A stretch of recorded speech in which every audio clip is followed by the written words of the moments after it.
E aí galera, como é que vocês estão? Paz do Senhor, que vocês estejam todos bem, lendo a Bíblia. Eu quero mostrar para vocês aqui como que essa devocional do livro de 1ª e 2ª Reis está muito legal. Olha as anotações que a minha esposa está fazendo no caderninho dela. Aí não cabe aqui, ela pega os papeizinhos aqui, ó, e começa a anotar nos papeizinhos aqui, colocando aqui para não esquecer, porque está muito legal. Era 6 horas da manhã e nós estávamos conversando sobre Naamã, Eliseu, Geazi, sobre o rei Acasias. Está muito legal isso aqui, viu?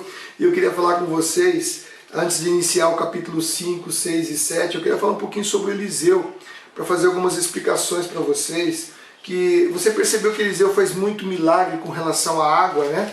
Nós vimos lá no capítulo 2 que ele purificou uma fonte. Aí depois no capítulo 3, quando acabou o reservatório de água lá do rei de Israel, quando ele foi para a batalha, o profeta disse que eles não veriam vento e nem chuva, mas o vale se encheria de água.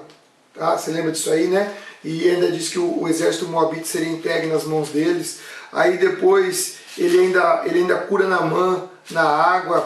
Aí ele também faz o machado flutuar lá no capítulo 6, deixa eu ver aqui, no capítulo 6 ele faz o machado flutuar. Então você perceba que na verdade Eliseu está mostrando, quer dizer, Deus está mostrando através de Eliseu que é ele Deus, o Senhor, que tem controle sobre as águas. Porque você se lembra bem que Israel adorava Baal, né? O rei e o povo de Israel adorava Baal, e Baal era o Deus que controlava a água, as tempestades, os elementos da natureza. Então aqui Deus está confrontando, dizendo que é ele quem tem o controle da água, ele que tem o controle da natureza. Aliás, ele tem o controle de todo o cosmos, de todo o universo, de todo o nosso planeta, amém? Então por isso que ele faz muito milagre com relação à água. E aqui também Eliseu é um homem que está fazendo uma pré-figuração de Jesus, porque não teve um profeta que se importou tanto com as pessoas quanto Eliseu. Você percebe aqui que é uma preocupação real, é uma preocupação que transforma a preocupação em ato, como por exemplo quando ele ajudou aquela viúva na multiplicação do azeite, né? Depois ele também profetizou para a mulher sulamita que ela teria um filho, depois ressuscitou o filho dessa mulher, fez a multiplicação de pães, atendendo ali os necessitados, curou Naamã, conforme nós vamos ver daqui a pouco. Então você percebe que não era simplesmente uma fé, eu tenho fé, eu creio em Deus, não. É uma fé, como o Tiago fala, uma fé que se transforma em ações práticas para demonstrar essa fé. Então Deus usa aqui Eliseu para mostrar que ele também se preocupa com as pessoas de maneira tangível, toque, não é só de falar, tá bom? Então Eliseu foi realmente o grande profeta, e como Jesus, já prefigurando o ministério de Jesus, ele curou leproso, ele ressuscitou pessoas, e ele também ressuscitou, aliás, uma criança, e ele também multiplicou os pães. Então é uma pré-figuração. Ou seja, você pode confiar que Jesus de Eliseu, aliás, o Deus de Eliseu, é o Deus que estava em Jesus e é o Deus que está conosco agora. Porque ele é bom demais. Amém? Capítulo 5, nós vimos aqui Naamã, cheio de orgulho, de vaidade. Naamã queria, você já tem o texto, você pode ler. Naamã, por causa do cargo que ele exercia, ele imaginava que ele ia ter um tratamento especial.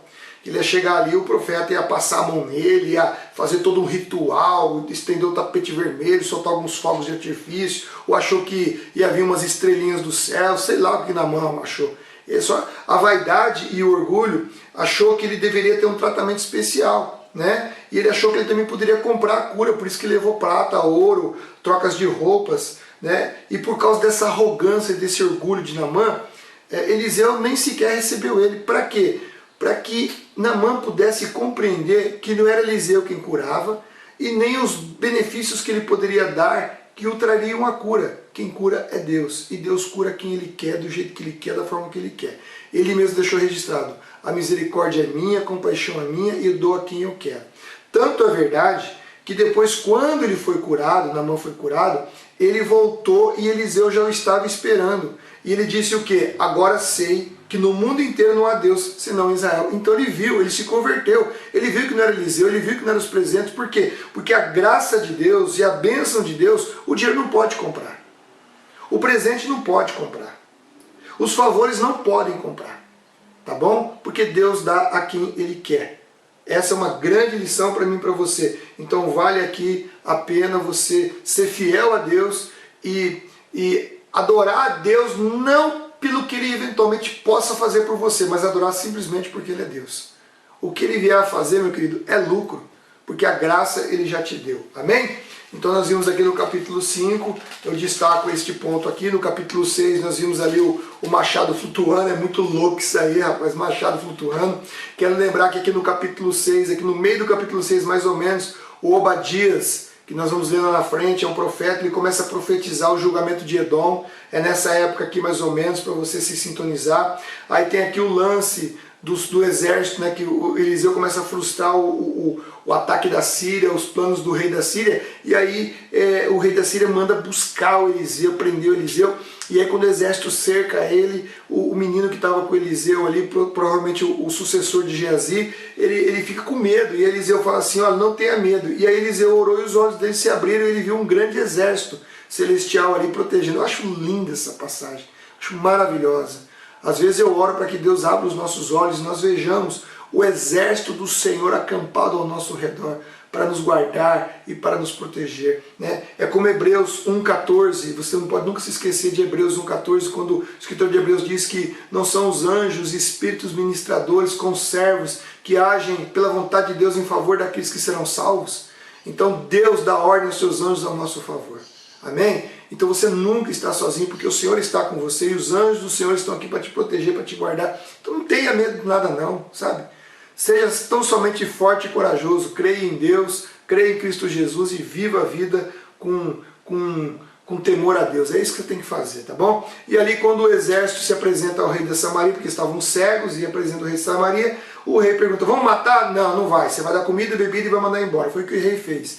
Então aqui nós podemos nos fazer um paralelo aqui com Romanos 12:20, quando Paulo diz, se teu inimigo tem fome, você faz o quê? Dá de comer. Se teu inimigo tem sede, você faz o quê? Dá de beber, porque você montou brasas vivas na cabeça dele. Se ele vai se arrepender ou não, meu querido, é problema dele. Mas o que você está mostrando é o amor de Deus. Porque nós, enquanto pecadores, somos inimigos de Deus. E Deus nos amou, nos deu Cristo, nos resgatou das trevas, nos trouxe para a sua maravilhosa luz e continua nos perdoando sempre. Todos os meses renovamos a aliança de perdão e de graça. Então, hoje nós não somos mais inimigos de Deus, nós temos paz com Deus, porque a reconciliação já aconteceu. Então, se nós temos paz com Deus, nós devemos desejar a paz com todas as pessoas e sermos ministros da reconciliação de Deus com estas pessoas. E não vai ser com raiva, e não vai ser com ódio, e não vai ser com palavras duras, ou exigindo a justiça de Deus sobre as pessoas, que nós vamos conquistar essas pessoas, não. Nós vamos conquistá-las do mesmo jeito que nós somos conquistados, pelo amor. Tá? Porque é muito fácil as pessoas serem conquistadas por Deus com amor e querer que Deus aplique a justiça sobre as outras pessoas. Não, não é assim, meu querido. A medida com que você julga é a medida que vai ser usada para te julgar. Então, bem-aventurados são os misericordiosos. Por quê? Porque eles encontrarão misericórdia. Amém? E vamos lá, vamos continuar aqui no capítulo 6 ainda.